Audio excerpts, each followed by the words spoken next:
G'day everybody, Dave again from Supertech Electronics. We're going to show you how to remove a Subaru 2016 Outback stereo system.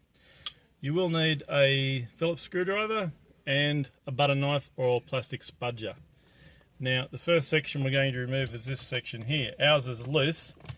You'll get your fingers under it and click it up until it comes all the way off. It's held in with two white clips in the middle. And then we can put that one aside for the time being.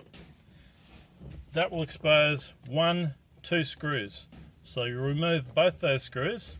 Alrighty, once we've removed these 2 screws, this whole section will come out. Like so. And on the back of it, it will have a plastic connection. You don't have to take it out, you can just leave it hang there. That will expose 2 screws in there. You'll remove those. And before we can take the stereo out, we need to remove the air vent over the top of it. And this is where we'll use our plastic spudger or butter knife. We're going to put it between the air vent and the dash until we clip it out, and it is held in once again with clips. So you'll need to remove those, pull it out, and that can just sit aside as well. It will have a plug plugged into it for the hazard lights.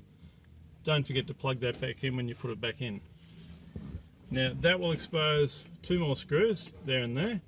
Once you've removed those screws, the whole stereo will come out. So grab it with both hands and pull it out. It is held in with clips as well, so it won't come out super easy.